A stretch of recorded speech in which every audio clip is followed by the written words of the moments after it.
gracias. Bueno, muchas gracias a todos, gracias, hola, buenas noches, bienvenidos al programa. Yo soy Jaime Bailey, todavía soy Jaime Bailey, no es fácil seguir siéndolo, ¿eh? Hoy es viernes 17 de mayo, anoche no he podido dormir nada. Tomé tanto café que no pude dormir nada. Pero estoy acá feliz, extasiado, porque ha venido un público maravilloso.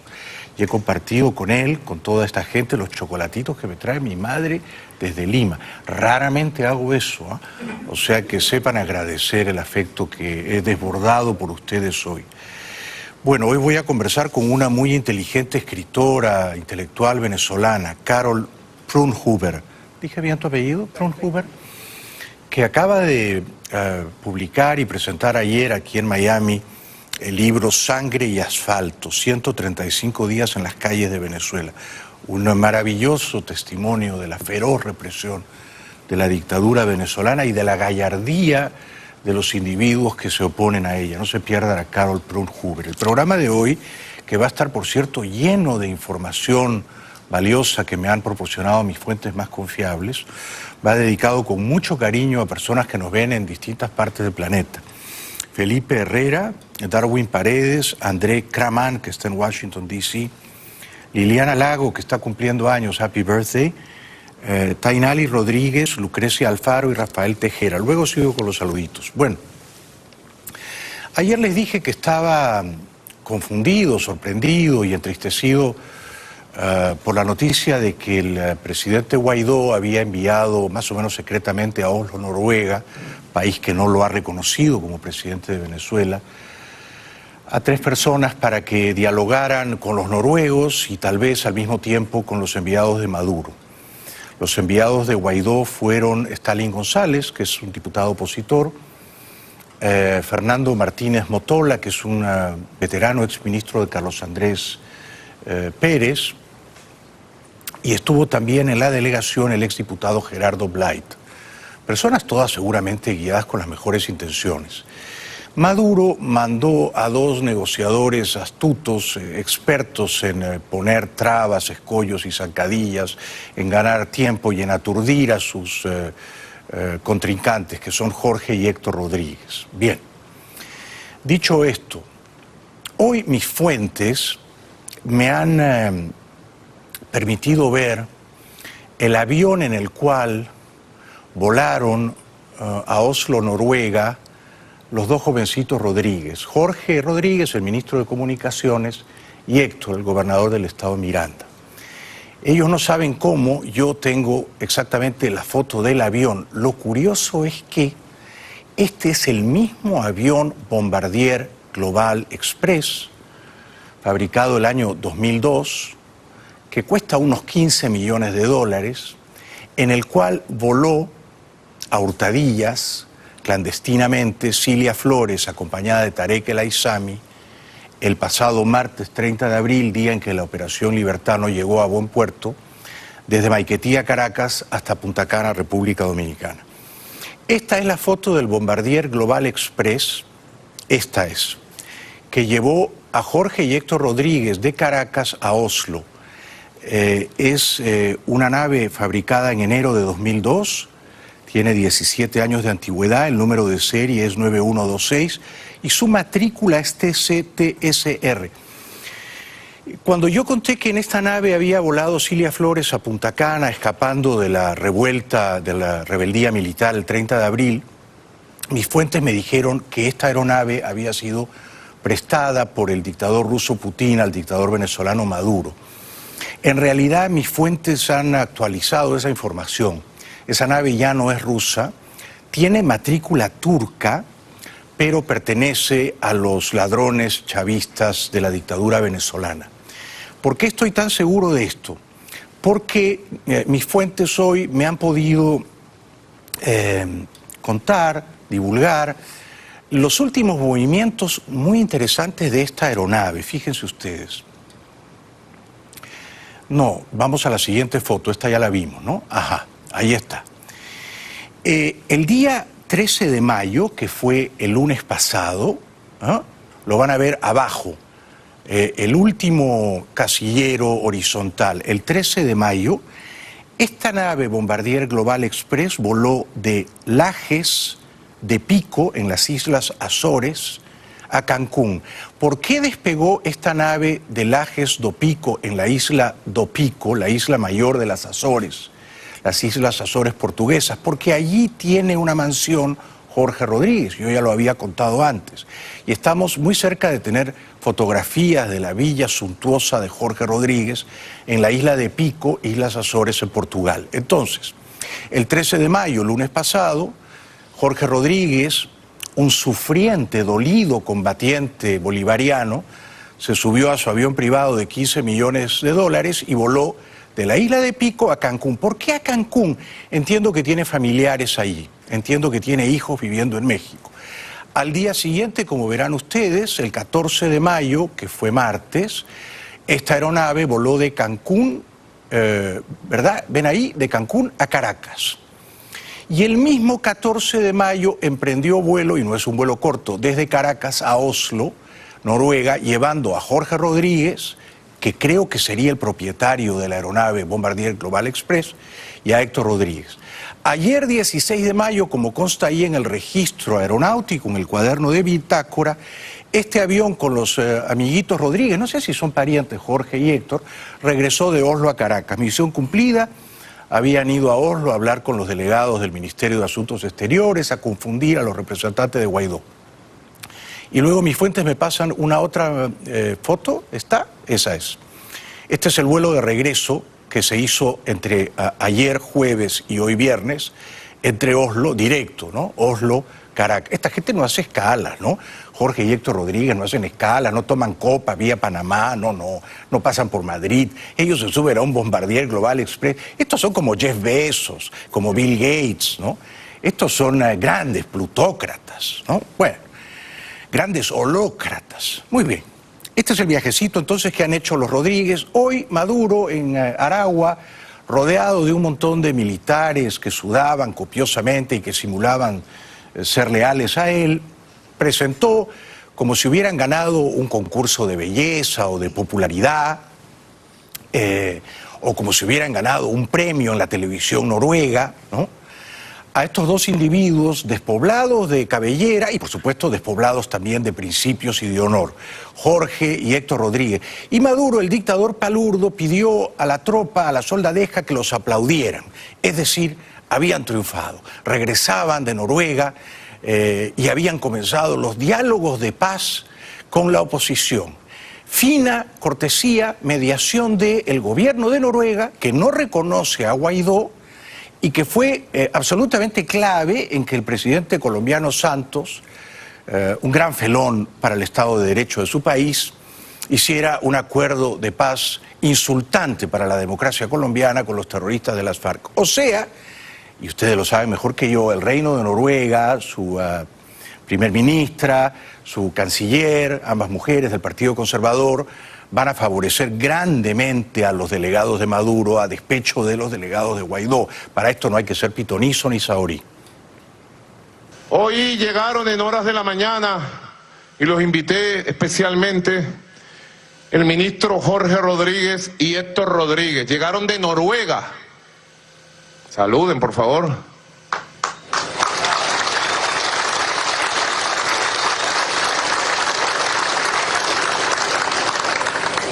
Y tengo que informar al país, con mi palabra y mi responsabilidad, que el ministro Jorge Rodríguez y el gobernador legítimo del estado Miranda, Héctor Rodríguez, fueron a Noruega a encabezar la delegación de Venezuela en el inicio y la exploración de conversaciones y diálogos con la oposición venezolana para construir una agenda de paz para el país. Buenas noticias. Bueno, buenas noticias para él, ¿no? Comprensiblemente está envalentonado, es una pequeña victoria propagandística. Malas noticias para mí o para nosotros, aunque es temerario usar el plural, ¿no? Pero malas noticias para mí. Yo creo que ha sido un paso en falso que el presidente Guaidó, a quien por supuesto sigo apoyando, enviara delegados a esa mediación de paz en Oslo, Noruega. Yo creo que no debió enviar representantes, Si la ministra de Exteriores noruega quería hablar algo con él, podían hacerlo por teléfono tranquilamente, porque además los señores González, Martínez y Blyth no han viajado en un Bombardier Global Express, han tenido que tomar 2 y 3 vuelos para llegar allá lejos, a la remota Noruega, ¿no?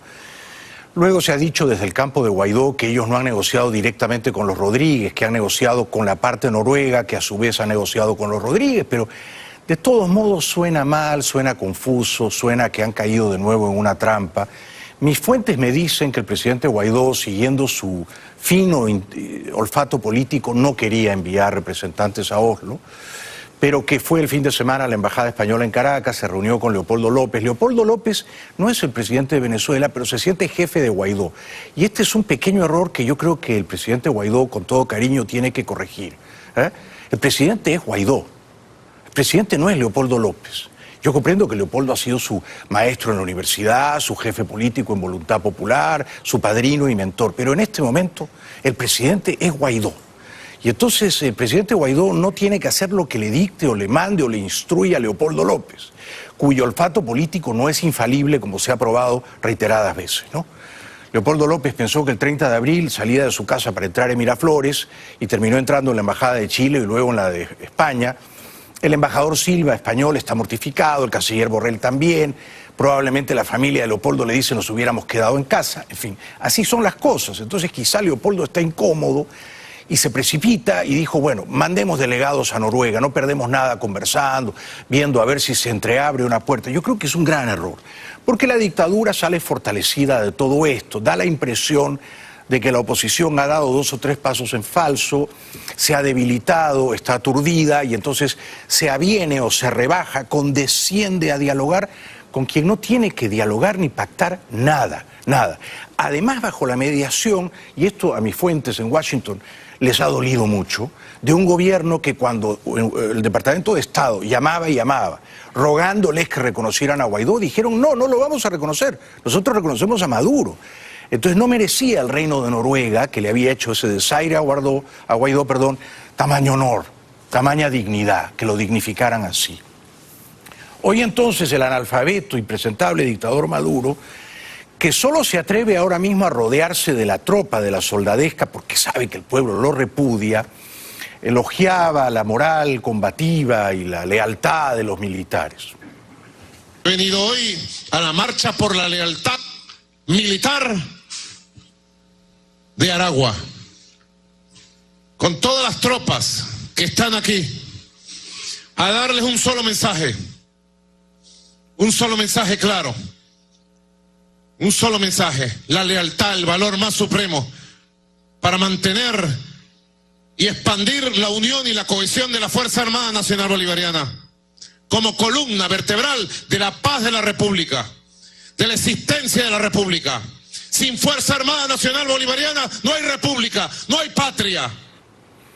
Lo cual es un gigantesco disparate, ¿no? Porque las repúblicas democráticas no las hacen los soldados, las hacen los ciudadanos.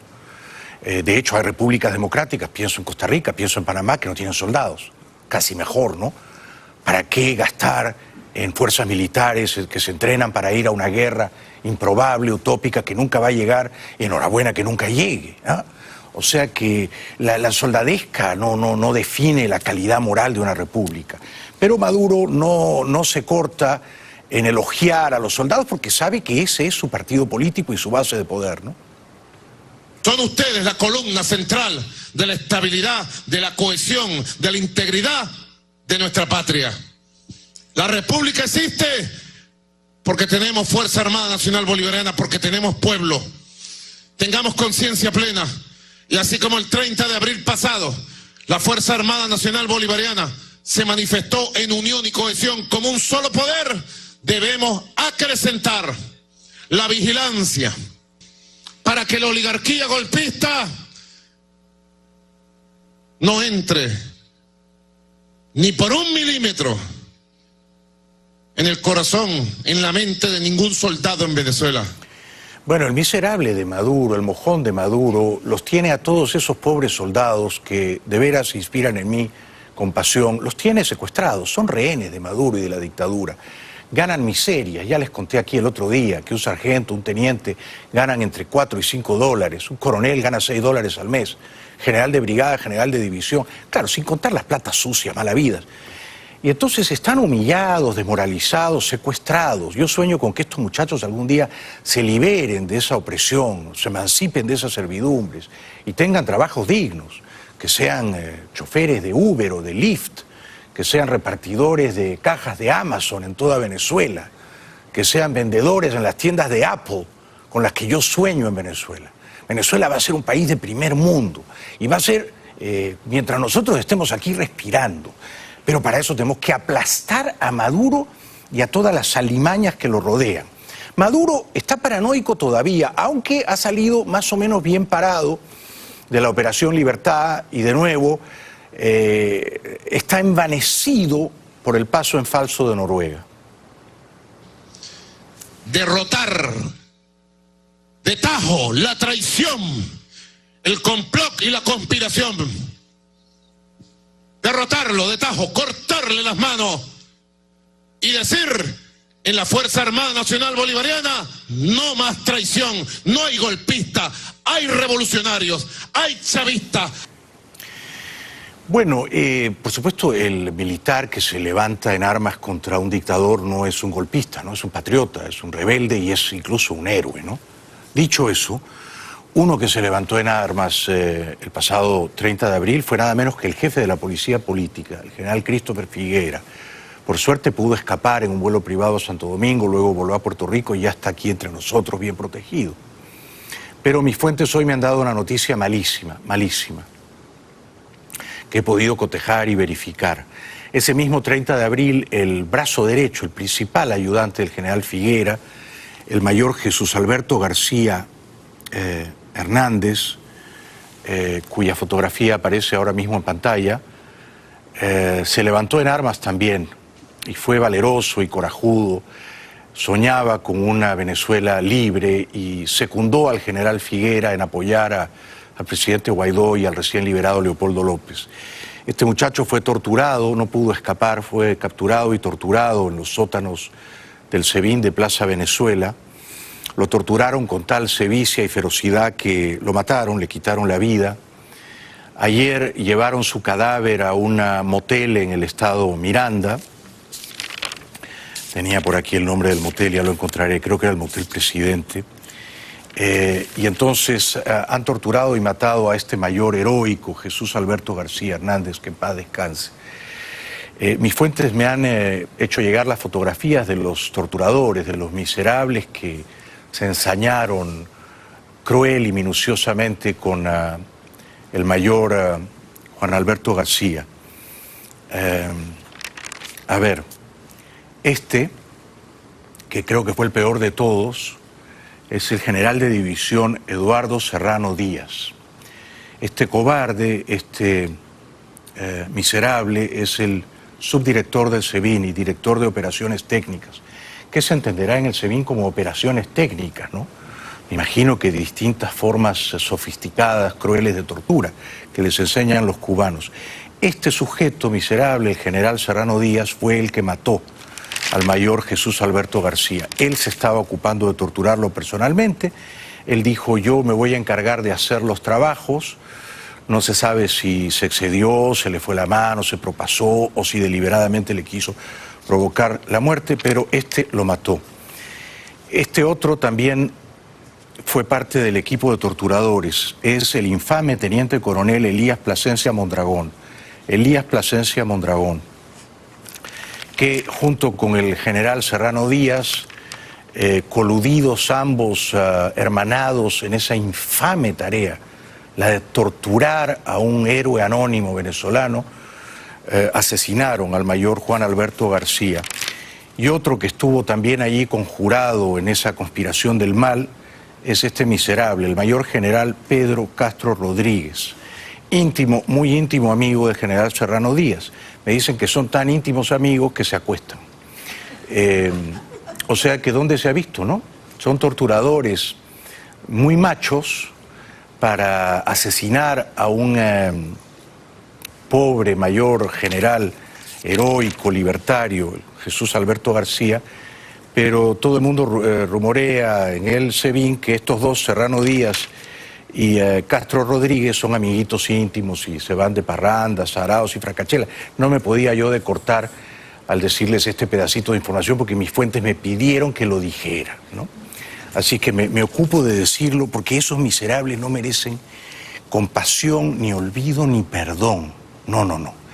Y yo no creo en la amnistía ni en la reconciliación con estos sujetos. Yo creo que a estos sujetos, más temprano que tarde, habrá que juzgarlos con rigor, con abogados defensores, por supuesto, y con un debido proceso y sentenciarlos. No torturarlos, ¿no? Porque nosotros no podemos ser caníbales que nos comemos a nuestros adversarios, ¿no? Que ellos sean caníbales no justifica la antropofagia, ¿no es cierto? Así que no podemos rebajarnos a la abyección moral de nuestros adversarios, no. Tenemos que ir a una primera pausa. Como ven, mis fuentes me han llenado de información valiosa hoy que ustedes merecen.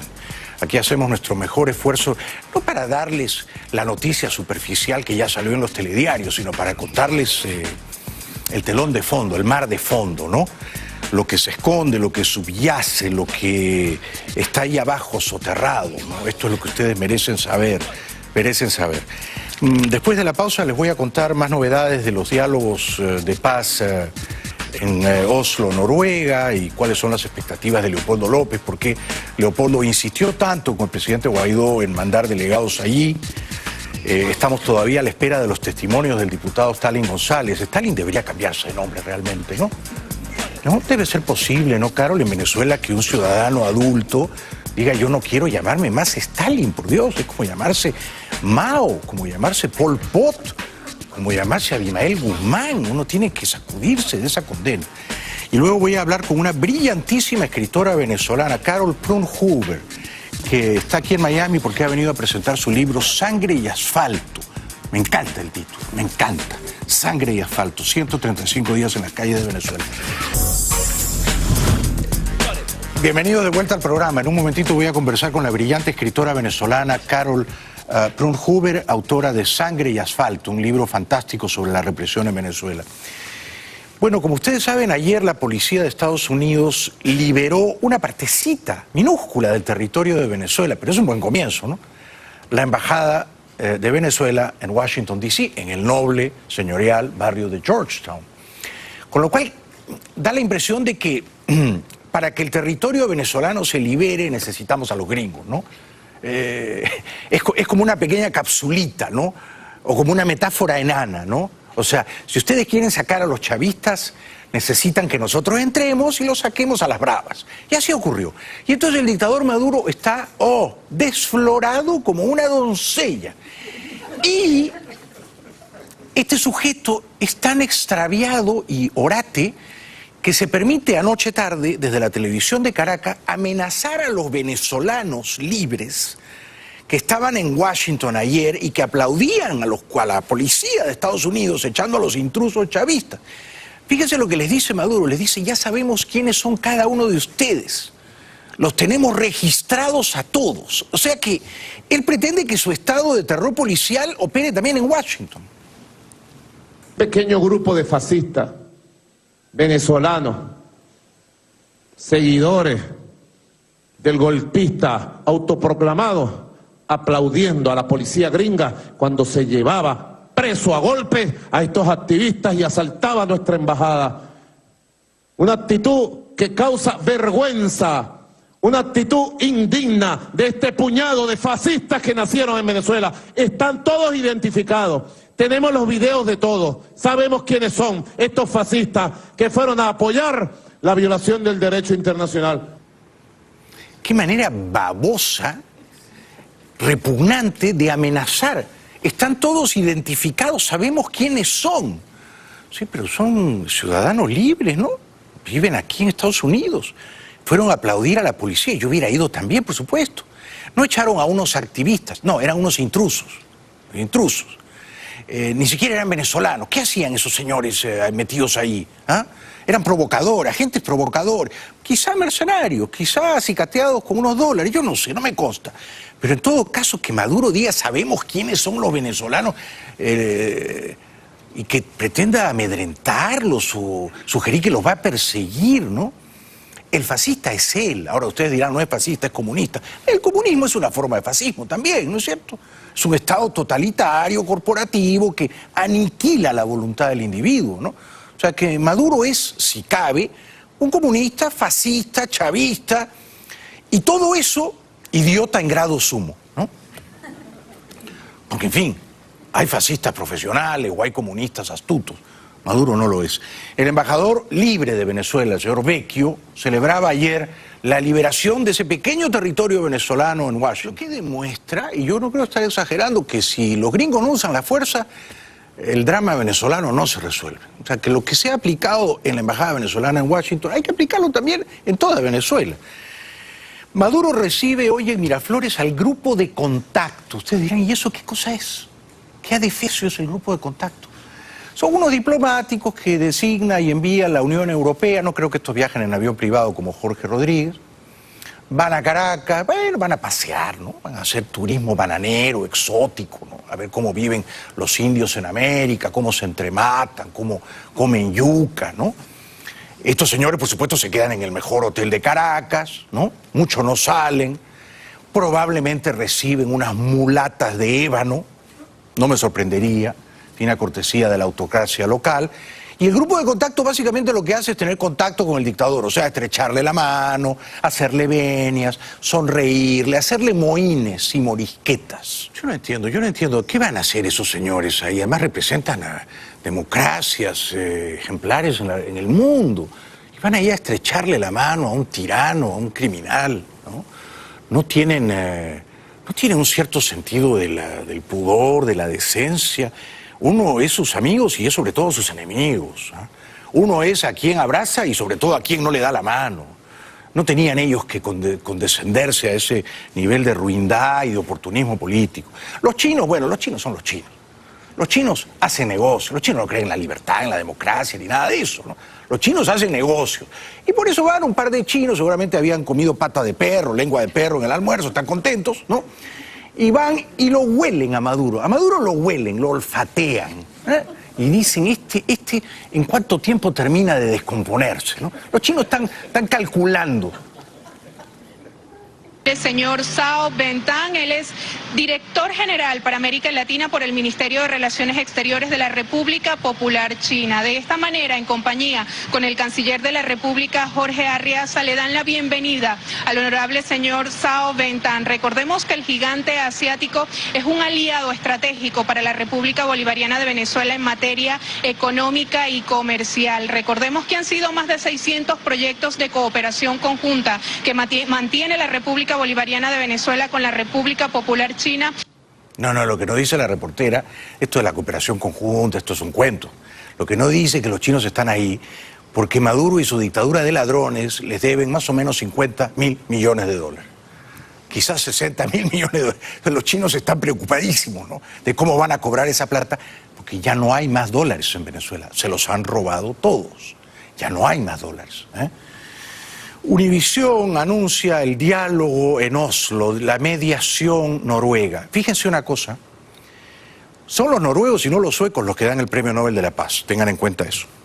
Son los noruegos, el Parlamento noruego, un montón de gente de izquierda, idealista, honorable, quienes le dieron el Premio Nobel de la Paz a Santos. ¿Será el mundo un lugar tan estúpido, tan chiflado y tan demente que el Parlamento noruego en algún momento va a homenajear a Nicolás Maduro? Por ser un promotor de la paz? Nada me sorprendería ya. A mí no me gusta Stalin González, no por su nombre, que también, pero no me gusta su cara, su mirada, no me gusta cuando lo escucho, no veo ahí a una persona muy lúcida. No me gusta. No me gusta que Leopoldo López le haya dicho a Guaidó lo que tenía que hacer. No, esto hay que cambiarlo, ¿eh? El presidente es Guaidó. Y el que manda y corta el bacalao es Guaidó. Y si Guaidó cree que no hay que mandar emisarios... Yo digo, si la canciller noruega quiere hablar con Guaidó, que use el teléfono, ¿verdad? Si quiere hablar con Stalin González, que lo llame. Pero mandar a 3 emisarios hasta Oslo, para luego decir que no hablaron con los enviados de Maduro y que solo fueron a hablar con la ministra de Exteriores, suena raro, suena raro. Esto es lo que dijo el Ministerio de Asuntos Exteriores noruego. Es que dice representantes de los principales actores políticos. Esta no es la palabra correcta, ¿no? Porque no es un teatro, una trama o una actuación la que se lleva a cabo en Venezuela. Hay allí una catástrofe humanitaria, hay allí un genocidio. No se puede decir que Maduro sea un actor político y Guaidó un actor político. No comparten un drama o un culebrón. No. Lo que hay allí es una masacre de una dictadura cruel contra un pueblo indefenso. Entonces, este es el problema con los noruegos. Los noruegos ponen en un plano de igualdad, de equivalencia moral, al verdugo y a la víctima. Este es el problema. Al secuestrador y al rehén. Y le dice, ¿están contentos? ¿Están cómodos? Conversen. ¿Cómo puede el rehén estar cómodo? ¿Y con qué ganas va a conversar el rehén con su secuestrador? Pero nos dicen que es una fase exploratoria. Pero no hay mediador si no hay 2 partes en litigio, en disputa, que aceptan a un árbitro, a un mediador. Este es el error de Guaidó y de Leopoldo López. Yo no aceptaría a Noruega ni a nadie como mediador, pero menos a Noruega, que no ha reconocido a Guaidó, ¿verdad? Porque entonces ya es un árbitro cuya neutralidad es dudosa. Si Noruega va a ser el mediador, ¿por qué López Obrador no es el mediador? México tampoco ha reconocido a Guaidó. ¿O por qué Tabaré Vázquez no es el mediador? Uruguay tampoco lo ha reconocido. Y son países con los cuales estamos enemistados, o gobiernos. Digo mal países, corrijo, gobiernos. Entonces, ya es un error reconocer a un mediador. Es dignificar al árbitro. Y es aceptar que son 2 partes en conflicto, en disputa. Por eso el canciller venezolano Arreaza hoy estaba encantado. Muy agradecido con el Reino de Noruega, con su gobierno, su cancillería, por el esfuerzo, un esfuerzo aquí en Caracas con las partes y un esfuerzo luego ya en Oslo, donde las partes se han aproximado. Y de verdad que son buenas noticias. Lo que hay que destacar es que son buenas noticias, porque el diálogo en democracia siempre es buena noticia y es la única forma de ir consiguiendo soluciones a esta coyuntura y a las próximas, porque aquí hay un conflicto histórico en proceso y tenemos nosotros que saberlo administrar con civilidad, con respeto a la Constitución venezolana, con respeto a las instituciones y a la soberanía de Venezuela y garantizando la paz al país. En libertad, que cada quien se exprese. Y bueno, cuando hay un proceso de diálogo hay que saber escuchar, hay que saber acordar y hay que saber cumplir. Bueno, hay que ser muy candelejones para suponer que este sujeto, este individuo y la pandilla de ladrones que él representa y defiende van a convertirse a la democracia, ¿no? Esto no va a ocurrir. Entonces, con todo respeto y antes de la pausa, porque viene la escritora venezolana Carol Prun Huber, yo me permito sugerirle al presidente constitucional Guaidó que en vez de hablar con el Reino de Noruega, en vez de aceptar a la Cancillería noruega como mediadora, que hable con Trump, no pierda el tiempo. Pero ni siquiera le diría que hable con Justin Trudeau porque no va a convencer a Trudeau y a la canciller Freeland de usar la fuerza. No los va a convencer. Ni siquiera le diría haga de nuevo la gira por Sudamérica, hable con Macri, con Piñera. No los va a convencer tampoco. Están ellos demasiado empantanados en sus agendas locales, domésticas. Macri tiene elecciones en octubre, las puede perder. Yo le diría vaya a Washington. Es decir, Washington es políticamente, militarmente, la capital del mundo. Entonces, Guaidó lo que tiene que hacer es convencer al presidente Trump y a su equipo. Pero mandando delegados a Noruega, a Oslo, Noruega, no emite la señal correcta. Confunde. Y debilita, erosiona el mensaje que tiene que llevar a Washington, que es, solos no podemos, les rogamos que nos ayuden. Y presidente Trump, si usted nos ayuda, nosotros le vamos a corresponder y vamos a ser buenos socios y aliados. Y usted va a ganar la Florida el próximo año y va a ganar la reelección. Pero a Trump hay que hablarle allí donde es más sensible, o sea, en el ego. Y cosquillárselo, masajeárselo y convencerlo de que liberando a Venezuela, a Cuba, a Nicaragua, va a arrasar en los estados de vasta mayoría hispana, no solo la Florida, otros. Carolina del Norte es importante, Arizona no es menos importante y seguimos, ¿no? Entonces, yo creo que el presidente Guaidó debería olvidarse de Noruega, diga lo que diga Leopoldo, olvidarse, dar por terminada la cosa exploratoria y concentrarse en Washington y en el presidente Trump. Ese es mi consejo de buena entraña y con mis mejores intenciones, presidente Guaidó. Regresamos con la escritora Carol Prunhuber, venezolana, brillante, después de la pausa. Ya volvemos.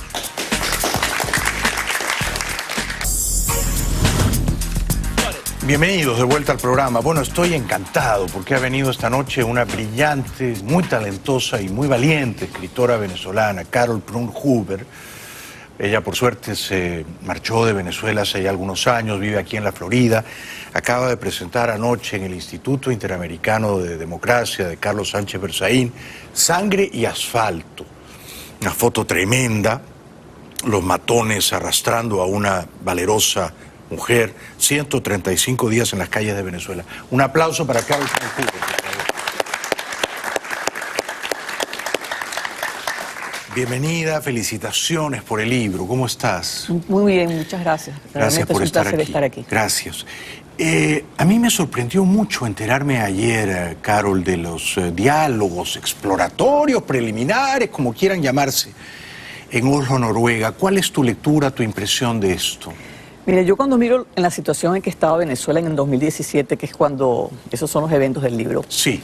En el cual la oposición se veía, bueno, salían los muchachos con las piedras y los escudos de cartón y eran vistos como terroristas prácticamente en la opinión internacional, cierta opinión internacional, sobre todo la izquierda. Correcto. La izquierda caviar o como tú le quieras llamar, Disney. Sí. Otros le llaman la izquierda bipolar, en fin.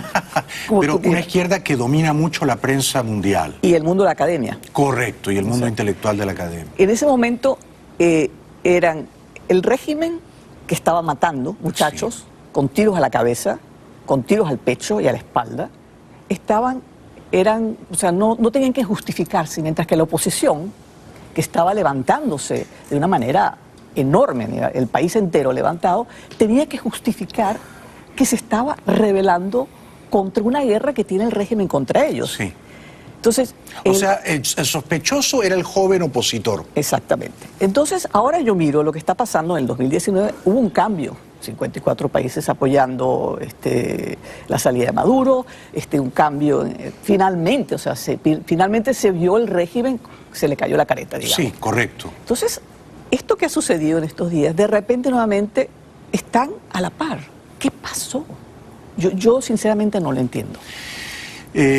Mis fuentes me contaron que Leopoldo López fue quien dio la autorización o la sugerencia de mandar 3 muchachos a Noruega. ¿Tendrá tanta influencia Leopoldo en el presidente Guaidó? Mira, yo no estoy allá, no estoy dentro, digamos, del círculo interno, pero sí me pareció que cayeron en la trampa. O sea, sí, a mí también. Pisaron la concha de mango, como decimos. Pisaron la concha. ¿Confías en el gobierno de Noruega? Pues no, y además después de lo que pasó con las negociaciones de paz entre Colombia y la FARC. Exacto. Entonces vamos a empezar con un proceso parecido. Y el hecho de que esté ahora Cuba de alguna manera formando parte de las negociaciones cuando es parte del problema y del drama en Venezuela. Exacto. Entonces ahora están formando parte de las negociaciones de paz y sabemos cómo ha sido el régimen cubano castrista en las negociaciones. Claro. Las de Angola se tardaron 10 años y van ganando tiempo y tiempo y tiempo. Y fíjate, es interesante que hayas mencionado el papel de facilitador y garante y etcétera de Noruega entre los terroristas colombianos de las FARC y la democracia colombiana mal representada por Santos, porque ese acuerdo fue inmensamente favorable a los terroristas, con lo cual Noruega y Cuba ya han demostrado que tienen una pérfida habilidad para favorecer a los terroristas y perjudicar a los demócratas. Porque se prometen ciertas condiciones, y se prometió en Colombia pues que habría reparación para las víctimas, que no habría impunidad, y bueno, y nada de lo cual ha ocurrido. Nada de lo cual ocurrió. Con lo cual, claro, tiene sentido Noruega porque yo creo que los terroristas venezolanos, que son Maduro y su pandilla, dirán, bueno, si los terroristas de las FARC recibieron total impunidad gracias a los noruegos y a los cubanos, tratemos nosotros también, ¿no? Exactamente, y seguimos en la misma, como el hámster dentro de la Sí. dentro de la rueda. Sí. Eso tiene que romperse en algún momento. Yo no sé si tú ves con simpatía o con cierta hostilidad al presidente Trump, y este es un asunto que me resulta menor, pero la pregunta es, ¿crees que Guaidó debería reunirse con Trump? Yo de entrada yo no simpatizo con el presidente Trump. Me lo sospechaba, sí. Pero al César lo que es el César. Realmente la administración de Trump ha hecho lo que no ha hecho ningún gobierno norteamericano. Sí, le celebro que tengas esa lucidez. No, hay que hacerlo, o sea, es normal. Sí. Ahora, será por las razones correctas, lo que tú decías, hay que cosquillarle el ego, por las razones, ganar las elecciones, los votos latinos, pero en realidad ha apretado las tuercas cada vez más. Y nos caiga bien o mal, lo necesitamos, ¿no? Exactamente. Y yo me temo que la participación cubana lo que busca es, bueno, ganar tiempo, a ver qué pasa con las elecciones, quién gana la presidencia y si es una presidencia un poco más suave con respecto a Cuba. Entonces, tú dices ganar tiempo a ver quién gana la presidencia acá. Acá. En noviembre del próximo año. Exactamente. Parece muy lejos, pero es año y medio. Eso está ahí al lado. Está ahí al lado. Sí. Y si la ganan los demócratas, entonces imagínate. Bueno, depende de quién la gane también. Depende de qué demócrata. Exactamente. Entonces, si están, porque bueno, dentro de los demócratas también hay una especie de ceguera como hay en Europa. Es insólito. Sí. Cuando yo hice la presentación del libro en Madrid. En Madrid y en París, cuéntanos. Y en París, en Madrid, Almudena Grandes, el día antes. La gran escritora Almudena Grandes. Exactamente. En una editorial del País dijo lo siguiente: yo no conozco la situación venezolana, pero yo no he leído ni he visto nada que me convenza de que está pasando lo que dicen. Porque algunos dicen que está muy bien, otros dicen que no. Entonces, esa actitud, Sí. ¿hasta cuándo? Sí, no quieren ver, son cómplices. Sí. Y eso pasa en España y pasa en París. En España ahí se ha trabajado bastante y yo creo que ya hay una especie de entendimiento en la población. Vamos a ver qué pasa ahora con Sánchez. Pero no sé, en el gobierno de Sánchez y el canciller Borrell, por lo pronto le han dicho a Leopoldo López, oye, mira, como ya tú te habías acostumbrado a estar calladito en tu casa, acá en nuestra embajada también te quedas calladito. Sí, y ha hecho declaraciones muy desafortunadas el canciller Borrell. Sí. Ahora, en Francia hay una corriente todavía muy potente dentro del mundo intelectual, de la academia, de los periodistas. Muy de izquierdas. Sí, y no solamente izquierdas, o sea, que realmente no entienden. Sí. O sea, yo, cuando voy para allá, me hablan de las bondades del régimen chavista y digo, ¿por qué no se van para allá a ver? Porque aquí ustedes no permitirían, pero Nunca. Ni esto Nunca. de lo que pasa allá. Nunca. Entonces, bueno, el ¿Tú trabajo... te imaginas? Sí, a esa gente está perdida, eso no hay que ocuparse más. Sí. Hay que trabajar con los que no tienen la información correcta. Claro. Y eso es yo creo que es el trabajo que tenemos en nuestras manos. Sí, por eso me parece que tenemos que enfocarnos en América, ¿no? Sí. Este es un problema que no lo van a resolver los rusos, los chinos, a ellos no les importa un cuerno la libertad. No. Pero sí podríamos tratar de sensibilizar a los Estados Unidos, ¿no? Exactamente. Y a ciertos países de la región que han hecho un esfuerzo diplomático notable, por ejemplo Colombia. Colombia, sí, a mí me parece que ha cumplido un gran papel, por lo menos en acoger a los venezolanos, ¿no te parece? Enorme. Bueno, no te olvides que Venezuela acogió a los colombianos. Correcto, en los 70 y 80. En la época de la democracia. Claro. Una cantidad de... Millones. Y no solamente la inmigración colombiana, la inmigración del sur, de todo durante la época de las dictaduras por supuesto, en América Latina. Isabel Allende escribió La Casa de los Espíritus en Caracas. ¿Y a dónde vinieron y a dónde se cogieron? En la Embajada de Venezuela. Claro. Carlos Andrés Pérez los trajo y vinieron a Venezuela y les dieron puestos de trabajo. Mis profesores más importantes eran uruguayos, argentinos, en la universidad. Que escapaban todos de dictaduras militares de derecha. Exactamente. ¿No? Entonces ahí se acogió. Venezuela ha sido un país que ha acogido. Entonces para los venezolanos, para nosotros ha sido muy duro ver esa actitud frente a una dictadura que se dice de izquierda. Eso no, en Venezuela no hay un problema ideológico. No.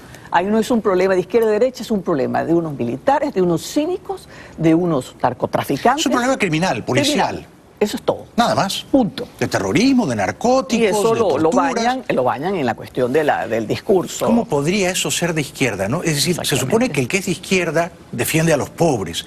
Y esto lo que han hecho es multiplicar a los pobres. No solamente a los pobres, sino que los están matando como política de Estado. Correcto. Porque el hambre no es una cuestión solamente de ineficiencia. ¿Tú crees que es una política deliberada? Pero claro. Claro, Jaime. Para controlarlos políticamente. Mira, es una política para controlar Sí. a los indóciles. Sí, sí, exacto, Si exacto. tú eres dócil y bajas la cabeza, entonces tú tienes tu bolsita, Tu bolsita de comida. Si no, entonces te quito la comida. Y además son tan perversos Sí. que con la problemática de la electricidad, el problema eléctrico que ha sido producido por la ineficiencia y De por la ellos. corrupción, porque se han robado todos los reales, que es lo que han hecho, la han utilizado además para atacar a la población. Sí. Entonces ahora te corto la luz y Sí. te mantengo a oscuras. Es exacto lo que has descrito con gran claridad, porque es el modelo cubano. El que es dócil come poquito, pero come. Y el que es indócil, insumiso, se va. Sí. Lo echas al exilio. O lo matas, O lo matas. o lo torturas, O lo torturas. o lo matas de inanición. O va preso. O va preso. Como presos y políticos después lo- hay por y- centenares. Y después lo lanzas de un balcón. Sí, y claro, lo suicidas. como hicieron con Fernando Albán. Y el último estabas hablando. El mayor, Jesús Alberto Ese García. lo suicidaron. Era un muchachito, ¿cómo lo han torturado y matado así? Quédate un rato más con nosotros, estamos disfrutando enormemente de tu inteligencia. Después de la pausa te voy a preguntar por Sangre y Asfalto, ¿ah? El reciente libro de Carol Prunhuber. Regresamos con ella. Un aplauso para ella, por favor. Bueno, acaba de presentar anoche aquí en Miami la brillante escritora venezolana Carol Prunhuber este libro fascinante que me dispongo a leer, Sangre y Asfalto. Lindo título, Sangre y Asfalto. 135 días en las calles de Venezuela. Esta fue la heroica resistencia de los venezolanos en los meses de abril, mayo, junio y julio del 2017. 15 días de agosto. Claro, hasta agosto del Hasta el 15 de 17, cuando pareció que caía Maduro, ¿no? Yo en aquel momento, Carol, no sé tú, pero yo pensé que Maduro no llegaba a fin de año. Todos Todos. estábamos convencidos que el levantamiento a ese nivel de la población ya estaba acabado. ¿Y por qué no cayó? ¿Por qué no lo derrotamos? Mira, es lo que han hecho siempre. Ellos cuando pierden, por ejemplo, una elección, o sea, ellos empezaron, ¿por qué empecemos de comienzo? ¿Por qué empezó la manifestación en 2017? Porque le anularon las competencias a la Asamblea Nacional y la gente salió a las calles. Sí. Y a eso se añadía, pues, las carencias, los problemas en los hospitales, la represión, etcétera, etcétera, etcétera. Y eso fue aumentando. Entonces, Sí. ¿qué hacen ellos?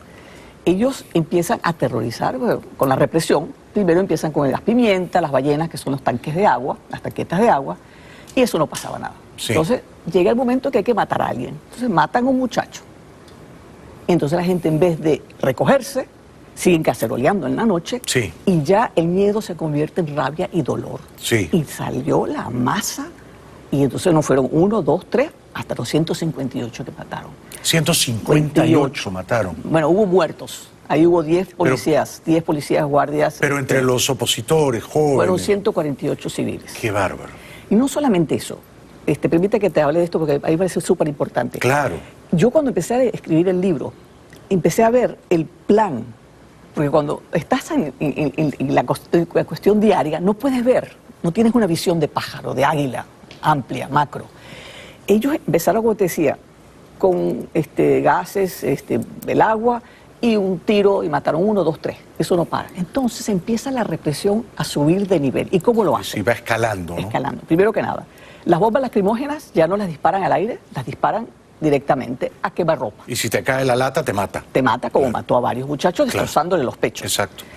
Los tanques de agua, las tanquetas de agua, le ponían químicos y le subían la presión para cuando te agarrara el chorro de agua, te destrozara los órganos. Se volvían mortales. Ah, no sabía eso. Ah, sí. A las escopetas de perdigones hacían lo que llamaban ellos, las envenenaban. ¿Y qué significa eso? Que a los cartuchos, donde están los perdigones, le ponían tuercas, canicas de metal o de cristal. Qué horror. Entonces, a muchos de esos muchachos los mataron con tiros a la cabeza, al pecho, y encontraban, eran las metras, las canicas. Qué horror. Entonces, eso disuadió a la población, la gente seguía saliendo. Entonces empiezan a robar. No sé si viste las imágenes, Sí, te sí, roban la las recuerdo. carteras, te quitan los celulares, te recuerdo. quitan los morrales, Se ensañaban con las mujeres, Eso. con las chicas. te humillan. Por ejemplo, esta chica, Paola Colmenares. La que está aquí en la portada. Ella estaba en Madrid en la presentación del libro. ¿Ah, sí? Sí. Ah, qué bueno. Y el padre es un abogado que trabaja Sobrevivió, para... qué bueno. ¿Y tú sabes por qué sobrevivió? Por esa foto. Por la foto, claro. Esa claro. foto se volvió viral. Claro, el documento denuncia el abuso y te salva del Exactamente. abuso. Y se lo dijeron los militares, te soltamos hoy porque hay una foto por ahí circulando y hay demasiado ruido alrededor tuyo. Lo que es la importancia de documentar Correcto, correcto. en el momento Y no solamente el aumento, sino lo que es este libro, dejar el documento para que no nos cambien la historia los verdugos. Sí, exacto, exacto. Ahí. Y aquí en tu libro están los nombres de los verdugos, por supuesto los nombres más conspicuos los conocemos, pero estos otros generales, tenientes coroneles, torturadores en las sombras, intrigantes del poder, ¿están denunciados? Mira, ahí está, ese es un documento de recopilación de anécdotas y testimonios de la gente en las redes sociales y en la prensa. Sí. Entonces, toda la investigación que hicieron los periodistas sobre las personas que eran acusadas o que eran consideradas responsables, todos esos nombres están ahí. Todo está aquí. Sí. Lo que pasa es que la mayoría de los casos no se han identificado a los asesinos. Se saben que fueron paramilitares o colectivos. Claro, pero no sabes quién disparó. Exactamente. Claro. Y en los casos donde mataron a los funcionarios del Estado, ahí se resolvieron prácticamente, no sé si eran 10 casos, se resolvieron 8, algo así. En cambio, en lo que respecta a los otros... Sí, ¿no? claro, por supuesto, claro. Y la pregunta es, ¿qué es lo que más te estremeció, te conmovió haciendo esta investigación fascinante, Carol? Mira, era ver a esos muchachos jóvenes, sonrientes, con la vida por delante, y de repente ya no son sino una foto. Sí. Una foto congelada en el espacio. Sí, sí. Y hay historias muy estremecedoras. O sea, la gente que ha leído el libro, a mí me pasó esto. José Andrés Rojo, un periodista del País, en la presentación de Madrid dijo, yo les recomiendo que si lo van a leer de noche sepan que van a tener pesadillas. Porque estas son las palabras de la gente en la calle. Aquí no hay análisis filosófico. Sí, sí. No, aquí está lo que a mí me pasó, el gas que yo tragué, que tuve que correr, el miedo que pasé. Sí. Eso es lo que está ahí, son los documentos. ¿Y qué lección, qué enseñanza podríamos extraer, rescatar de toda esta pesadilla de Sangre y Asfalto? ¿Qué nos demostró? Bueno, eso? demostró que el país, la población, está en contra del gobierno. Exacto. Y eso ha sido porque siempre decían que tenían el pueblo, pues el pueblo estaba en la calle. También demostró que le había perdido el miedo a la dictadura, ¿no? Son muy valientes. Sí, Vargas sí. Llosa recientemente escribió algo haciendo una especie de loa al pueblo venezolano, y realmente yo tengo un respeto y una admiración yo también. por el coraje. Sí, sí, sí. Esa gente sale sabiendo que les pueden pegar un tiro. Y continúan saliendo. Y que continúan. Sí, este año ha habido ya 58 personas asesinadas, de los cuales creo que son 8 menores de edad. Sí, porque además sí. no les importa. Y además matan no solamente que está en la manifestación, el que pasó por ahí. Sí, sí. Hoy se cumplen 2 años del asesinato de un hombre de 48 años que salió a comprar pañales para su hijo. Y pasó por una manifestación y era cerca de una universidad, empezaron a pegar tiros y le pegaron un tiro. Claro, ni siquiera estaba manifestando, se protestaba. Porque hay un desprecio por la vida. Claro, Jaime. un desprecio por la vida. Mira, Roy Chatterton, si te acuerdas, en el 2015. Claro, el indigno, impresentable Chatterton. Que dijo que cuando le disparan a la cabeza suena hueco. Sí, eso solamente se sabe cuando pasa... En la cabeza de un opositor, ¿no? Exactamente. Y Jorge Arreaza también, que dijo que el sufrimiento de un pueblo no es razón para un cambio de gobierno. Lo pasé aquí. Entonces, ahí te das cuenta del desprecio que tienen por la vida humana. El desprecio absoluto. Absoluto. Entonces Absoluto. vienen a hablar así de democracia, de instituciones, que no hay injerencia. ¿Pero qué injerencia si estamos invadidos por los cubanos desde hace 20 años? Tenemos las botas cubanas ahí. Claro. ¿Y cómo podríamos contrapesar esa invasión de los cubanos, de ese ejército irregular de espías? Hay que sacarlos. Hay que sacarlos. Hay que sacarlos. Y no solamente a ellos, al ELN. Sí, sí. Los Hezbollah que andan por ahí también. Pero cuando dices hay que sacarlos, ¿habrá alguna manera de hacerlo sin usar la fuerza? Yo no creo. Yo tampoco. Ahora, ¿qué manera va a tomar esa fuerza? Yo no sé, yo no creo que será una invasión de los marines en Venezuela. No sé, digamos, el origen de la fuerza puede ser uno distinto, ¿no? Exactamente. Porque a veces la fuerza proviene del propio pueblo en las calles, al que luego se suma un cuerpo militar rebelde, y es una fuerza, es una bola de nieve, ¿no? O la fuerza puede provenir de una pequeña operación relámpago extranjera que captura algunos cabecillas de la narcodictadura. Esto todavía está por verse. Hay un antiguo embajador americano que dio unas declaraciones muy interesantes, que decía, es que ya no se trata hoy día de que haya una invasión a la antigua. A la antigua. No, eso no va a ocurrir. Ahora ya tenemos la guerra cibernética. Claro. Franca. Una especie de sting, donde entras y sacas. Como Bin Laden en Pakistán, entras y sales. Hay muchas formas que no son lo que estamos pensando que es la invasión donde entran todos los tanques. Por supuesto, y cuando la gente se entera, Maduro está haciendo submarinismo en el fondo del océano. Es que no... Exactamente. Claro, hay que reunirlo con Chávez y ya está, ¿no? Hay que hacerlo rápido y bien, con eficacia. Con Porque eficacia. No hay, mira, hay una guerra contra el pueblo de Venezuela. Hay una guerra. Entonces no pueden estar hablando de que de que no hay guerra y que no queremos guerra. Ay, Carol, porque la qué guerra bueno que lo está. digas. Es una guerra. Y nuestro enemigo usa la fuerza, pero además la usa refocilándose, disfrutándolo. Y contra gente desarmada. Desarmada. Y muerta de hambre. Y nosotros decimos, no, nosotros no podemos usar la fuerza porque somos demasiado buena gente. ¿Hasta cuándo? Yo te decía anteriormente que yo me ocupé mucho de la situación kurda. Después de la guerra del Golfo, sí, Saddam Hussein había ya bombardeado a los kurdos, sí, sí, gaseados, y entonces empezó a sobrevolar. Cuando se acaba la guerra, empieza a sobrevolar sobre el territorio kurdo y la población entra en pánico, 1992 creo que era, y corren hacia las montañas. No sé si tú te acuerdas. Porque pensaron que los iban a gasear de nuevo. Entonces ahí hubo un movimiento gracias a Corren hacia Siria. Y a Turquía, sobre todo a Turquía. Y Bernard Kouchner, que era ministro de la Acción Humanitaria en ese momento francés, que era un gran defensor de los kurdos, junto con Madame Mitterrand, empezaron a movilizar en las Naciones Unidas la necesidad de la injerencia humanitaria. Entonces no pudieron convencer porque Rusia y China, bueno, como siempre dentro del Consejo de Seguridad, lo bloquearon, pero lograron imponer lo que llamaban el paralelo 52. O sea, las fuerzas de Saddam Hussein no podían sobrevolar ni hacia el Kurdistán ni hacia la zona chiita.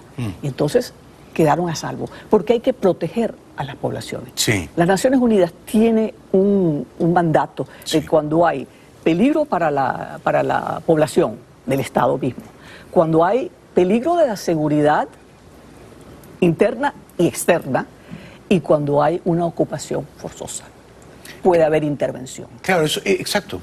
Pero tú sabes bien, porque conoces el mundo mejor que yo, que con Naciones Unidas no contamos. No contamos, pero te digo que hay precedentes. Hay precedentes. Entonces no podemos estar hablando... Has citado el caso de los kurdos. Exacto. Y yo citaría el caso de los Balcanes, cuando los serbios... ¿Dónde estaríamos ahorita? Pero claro.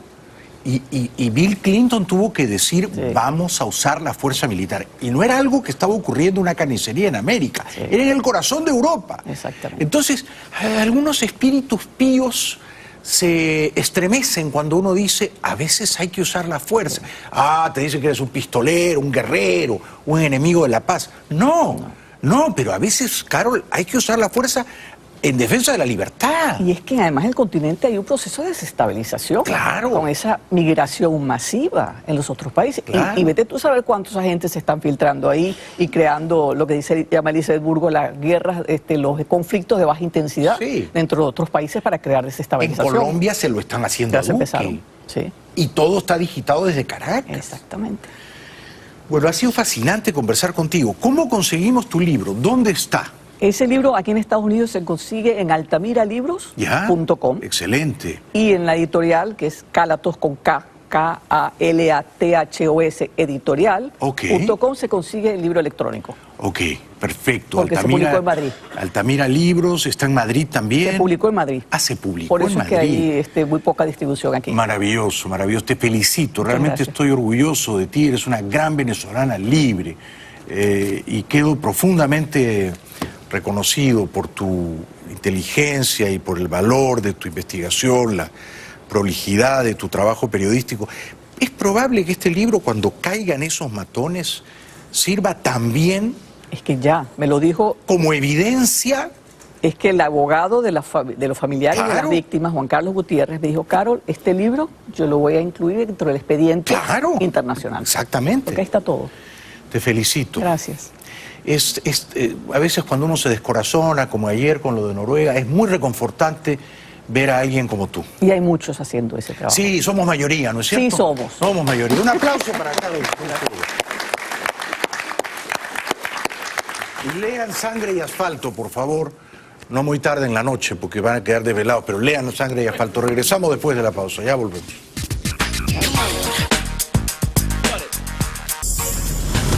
Bienvenidos de vuelta al programa. Bueno, me piden saluditos, cómo no decirlos, cómo no agradecerles. Clever y Zoila Barbarán, que están en Carolina del Norte, Gladys y Walter están en Ecuador, Zoila y Gilberto Oliveras, que están en Port St. Lucie. Han venido de Port St. Lucie. Gracias de corazón, Zoila y Gilberto. Perdonen el frío. Norma y Armando Ponce, va de vacaciones en la Florida. Lucrecia de Tejera. Beatriz Delgado nos ve en Venezuela, Gustavo y Santiago Herrera también allá, César Augusto Vaca, que está en Carolina del Norte, y Betsy Belmonte, también en Carolina del Norte, venezolanos ambos. Gracias a todos por el cariño. Yo creo que ver este programa toda la noche tiene que ser una forma de trastorno mental. Esto tendría que encontrar alguna cura psiquiátrica, pero de momento la cosa me favorece. Cuando Julio Borges era presidente de la Asamblea Nacional, ahora vive en Bogotá, mucha gente se ensaña criticándolo con ferocidad. Yo lo conocí y me pareció una buena persona. Que sea una buena persona no lo exime de cometer errores políticos. Se equivocó pensando que podía arrastrar a Maduro a un referéndum revocatorio, ¿no? Esta fue una estrategia fallida de Enrique Capriles y de Julio Borges.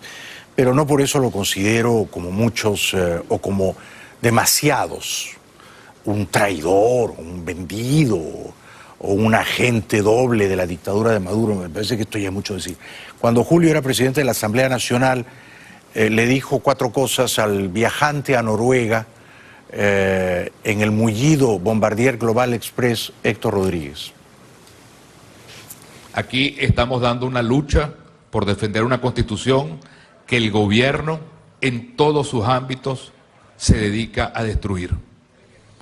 Sé que ustedes vienen con la conciencia molida porque tienen que defender lo indefendible. Sé que vienen con la conciencia destruida porque no tienen cómo dar la cara ni al mundo ni al pueblo venezolano. Y los llamo a la reflexión. Como venezolano en este momento, diputado Héctor Rodríguez, que usted va a hacer derecho de palabra, espero que no venga simplemente a actuar un papel, sino ojalá que podamos escuchar de usted lo que el pueblo quiere escuchar. Pero por supuesto ese diputado, como todos los acólitos y monaguillos del chavismo, ellos no tienen principios, no tienen unos valores democráticos, ellos tienen unos intereses rapaces, generalmente mercenarios, quiero decir crematísticos. No me consta de Héctor Rodríguez, a lo mejor él no ha robado, pero todos han robado, y mucho, a manos llenas. Y luego se refugian en el patriotismo, que Javier Cercas, un gran escritor español, decía, el patriotismo es el último refugio del canalla, ¿no? Es una canallada usar el patriotismo para descalificar a tu opositor político. A los valientes soldados de nuestra gloriosa Fuerza Armada Nacional Bolivariana, que se siente orgullosa de su gloria histórica. Y después que la han ofendido, de que la han maltratado durante los últimos años, ahora hacen un esfuerzo gigantesco de lobby, de discursos escritos en las redes sociales para tratar de romper la unidad monolítica y la alianza cívico-militar que se ha construido en Venezuela. No, que no es una alianza cívico-militar, es una alianza narco-militar. ¿Dónde están los civiles? No hay civiles que apoyen a la dictadura, la repudian, la desprecian, no saben cómo derrotarla, es otra cosa, carecen de recursos o de fuerzas para doblegarla. Pero una alianza cívico-militar, no nos tome el pelo, oiga, Rodríguez. En las calles, Caracas, además, la gente reprueba, sin ambigüedades, la farsa del diálogo en Noruega. Error mío o del control, da igual, pero esa era la esposa de Simonovic, denunciando al SEBIN por saquear su casa. Simonovic, creo yo, me dice mi fuente, ya no está en Venezuela. Me alegro, porque es un preso político hace 15 años. Cómo se han ensañado con ese comisario policial, atribuyéndole unas muertes que, por supuesto, él no perpetró, ni malició, ni ordenó. O sea que, por suerte, ha escapado. Ahora sí, tenemos a Gerardo Blade. Es el video anterior al que pusieron. Alguna latitud del planeta debería haber una reflexión profunda en Europa. Las medidas que está tomando el gobierno norteamericano contra Irán, contra Cuba, perjudican a España y a muchos países europeos. También perjudican las medidas que se están tomando en Venezuela las empresas españolas. Bueno, la vida es un caos, ¿no? Ese tampoco era Gerardo Blade, ese era el embajador de Maduro en Madrid. Vamos a ver si encontramos al huidizo, evasivo señor Gerardo Blade. Se ha ido a Noruega y no lo podemos encontrar entre los videos. Ya regresamos. Bueno, bienvenidos de vuelta. No hemos encontrado lo de Gerardo Blay, pero hoy ocurrió en Bogotá, a la salida de la cárcel de La Picota, algo insólito. La justicia especial que nombró el expresidente Santos liberó a un terrorista y narcotraficante cuyas pruebas lo condenaban abrumadoramente, Jesús Santrich. Lo liberó. Pero por suerte el presidente Duque estuvo rápido de reflejos y actuó recogiendo el sentir de la mayoría de colombianos. Y entonces desde la fiscalía recapturaron, 8 minutos después de que lo pusieran en libertad, en las puertas de la cárcel de La Picota, recapturaron a Santrich y lo devolvieron a un calabozo y ojalá lo extraditen a Estados Unidos. Ojalá. Felicito al presidente Duque, lo felicito de corazón. Y con los terroristas no hay que tener contemplaciones. Y la justicia tiene que actuar. No habrá una paz duradera en Colombia si no hay una justicia y si los terroristas se permiten esta insolente impunidad. Regresamos. Bueno, voy a hacer mi mejor esfuerzo, les prometo, para que muy pronto les pueda mostrar fotos de la mansión de la villa de Jorge Rodríguez, el ladrón chavista en la isla do Pico, en las Azores, Portugal, a donde va a menudo con su Bombardier Global Express, avión privadito que cuesta $15 millones, más o menos. Entre tanto, les agradezco mucho por vernos, nos ven muchísimo, mucho aquí en Mega, tenemos unos ratings increíbles que seguramente no merecemos, pero que atribuimos a la generosidad de ustedes. Y luego nos ven por las redes sociales, en distintos canales de YouTube, en los lugares más remotos e improbables. O sea, tenemos una audiencia que supera el 1 millón de espectadores cada noche. Se dice pronto, pero es un montón de gente. Y esta es una pequeña tribuna, una conspiración a favor de la libertad. Y son ustedes los que forjan esta conspiración, los que le dan vida y los que hablan por mí. Yo soy un ventríloco de ustedes. ¿Ah? Buen fin de semana, disfrútenlo mucho, pórtense mal, ¿ah? Hasta el lunes, chao.